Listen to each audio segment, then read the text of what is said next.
जय Jagannath friends.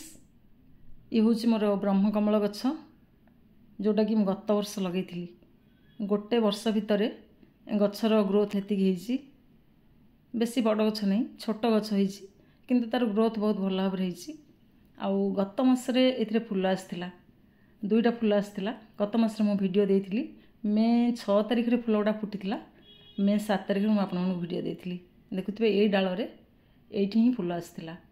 Full मु तोलिकी नहीं तार चिन्ह भी अच्छी। ए पत्र गोटे फुल आसाला तापर एपट साइड रे आ गोटे पत्र गोटे फुल आसाला मु देखा आपको यही पत्र ये गोटे फुल आसाला। एमती भाव में गत मसरे दुईटा फुल आसाला। पुणी थे मो ब्रह्मकमल गचरे फुल फुटिया जाऊँगी। पुणी थे गचरे कढ़ आसी जाइए पत्र गोटे आसी एपटे गोटे यही पत्र गोटे कढ़ आसी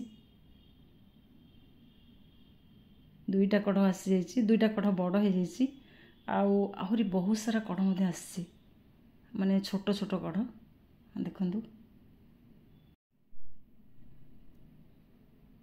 यही पत्र रे साइड रे जो कढ़टा आसी साइड रे आग को पुणी 3टा फुल फुटब।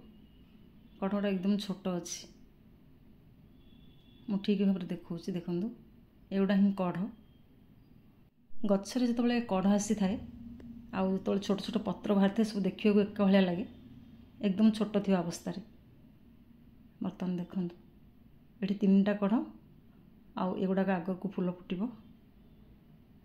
कढ़ गुड़ा टिके बड़ होगला पत्र टिके बढ़ीगला जानी हुए जे एटा कढ़ आ एटा पत्र किंतु छोट थी अवस्था कढ़ आ पत्र एका भाया देखा लगे।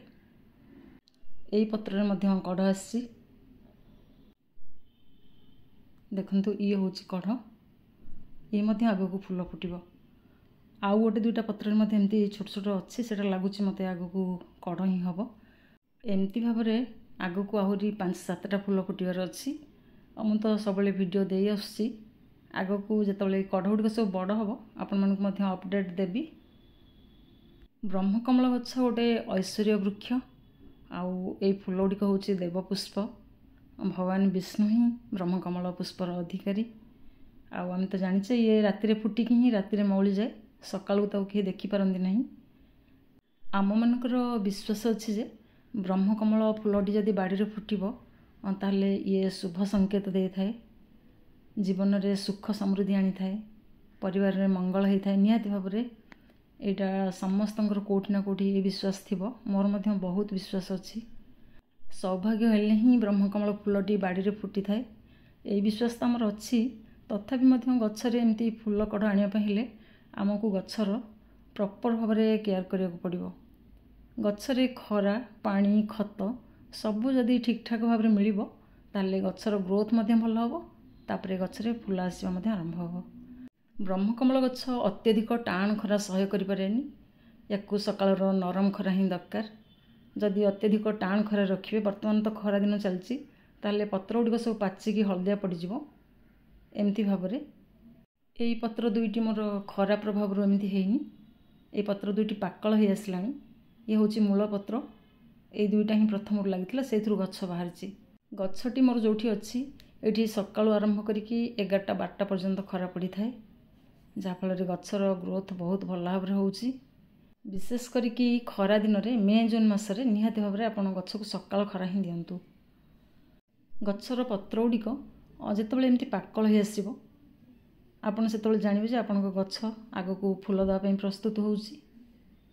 ब्रह्मकमल गछ जमी अत्यधिक टाण खरा सह्य कर सेमती अत्यधिक पानी गछ को भल नुहे।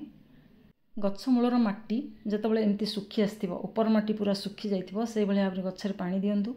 ये तुम गोटे बाल्टी लगी बड़ बाल्टी लगी देखो तार ऊपर माटी तो सुखी किंतु भीतर माटी मॉइस्चर थी ये भाव में जो मॉइस्चर थी से भाव में गछ को पानी दिंतु।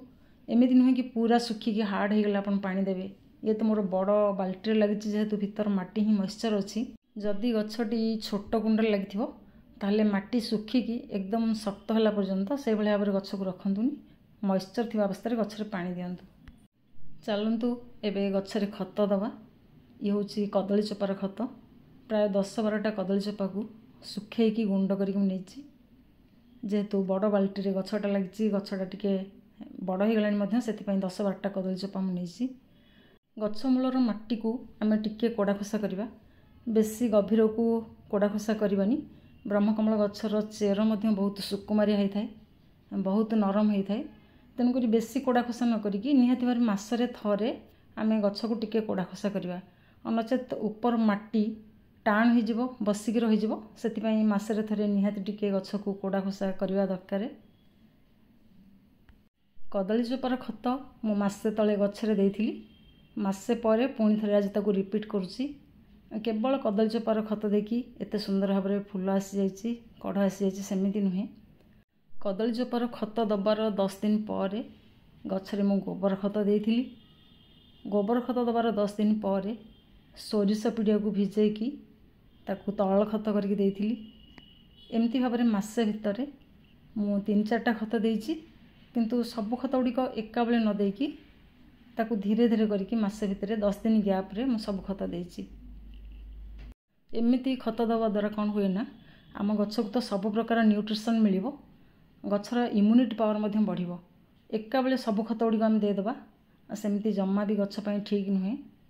ଖତ ଦେଇ ସାରିବା ପରେ ଆମେ ଗଛରେ ପାଣି ଦେବା, ସାଧା ପାଣି ନ ଦେଇକି ଆମେ ଏଇ ଆଲୋଭେରାର ପାଣି ଦେବା।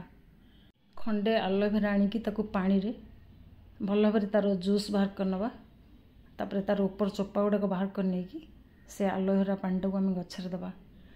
ପ୍ରାୟ ସମସ୍ତଙ୍କ ବାଡ଼ିରେ ତ ଏଇ ଆଲୋଭେରା ଅତି ସହଜ ଭାବରେ ମିଳିଯିବ। ଆଉ ନିହାତି ଭାବରେ ଆପଣ ମାସରେ ଥରେ ଆଲୋଭେରାର ପାଣି ଗଛରେ ଦିଅନ୍ତୁ। ଆଲୋଭେରା ପାଣି ଗଛକୁ ଥଣ୍ଡା ରଖିବ, ଗଛକୁ ନ୍ୟୁଟ୍ରିସନ୍ ମଧ୍ୟ ମିଳିଯିବ, ଗଛର ଇମ୍ୟୁନିଟି ବୁଷ୍ଟ କରିବ। ମେ-ଜୁନ୍ ମାସର ଯେଉଁ ଟାଣ ଖରା ହେଉଛି ନା, ଏଇ ଖରା ସମୟରେ ଆପଣ ଯଦି ମାସରେ ଥରେ ଗଛରେ ଆଲୋଭେରା ପାଣି ଦେବେ, ତାପରେ ଆପଣ ନିହାତି ଭାବରେ ଫିଲ୍ କରିପାରିବେ ଗଛର ଗ୍ରୋଥ୍ କେତେ ସୁନ୍ଦର ଭାବରେ ହେଉଛି, ଗଛ କେତେ ସବୁଜ ରହୁଛି, କେତେ ଥଣ୍ଡା ରହୁଛି, ସେଇଟା ନିହାତି ଭାବରେ ଜାଣିପାରିବେ। ଗଛର କେମିତି ମୁଁ କେୟାର ନେଉଥିଲି, ଗଛରେ କେମିତି ଖତ ଦେଉଥିଲି, ଆଜି ତ ସବୁ ଆପଣମାନଙ୍କ ସାଙ୍ଗରେ ସେୟାର କଲି। ତାପରେ ଆଗକୁ ମୁଁ ଖତ ଦେବି, ପୁଣି 10 ଦିନ ପରେ ଗଛରେ ଗୋବର ଖତ ଦେବି, ତାପରେ ଏମିତି ଚେଞ୍ଜ କରି କରି ମୁଁ ଖତ ଦେବି। ଆଗକୁ କ'ଣ ସବୁ ଖତ ଦେବି ସେଇଟା ତ ଆପଣମାନଙ୍କ ସାଙ୍ଗେ ସେୟାର କରିବି। ତାପରେ କଢ଼ ଗୁଡ଼ିକ କେତେ ବଢ଼ୁଛନ୍ତି, ଏଇ ଫୁଲ ଗୁଡ଼ିକ କେତେବେଳେ ଫୁଟୁଛି, ସେଇଟା ମଧ୍ୟ ଆପଣମାନଙ୍କ ସାଙ୍ଗରେ ସେୟାର କରିବି। ଆଜି ପାଇଁ ଏତିକି, ପୁଣି ଗୋଟିଏ ନୂଆ ଭିଡ଼ିଓ ନେଇକି ଆସିଲେ ଆପଣମାନଙ୍କ ସହିତ ଦେଖାହେବ। ଜୟ ଜଗନ୍ନାଥ, ହାପି ଗାର୍ଡେନିଂ। ସଂସାର ମଙ୍ଗଳ ହେଉ, ଜଗନ୍ନାଥ ସମସ୍ତଙ୍କୁ ପତିତ ପାବନ ତଳେ ରଖିଥାନ୍ତୁ।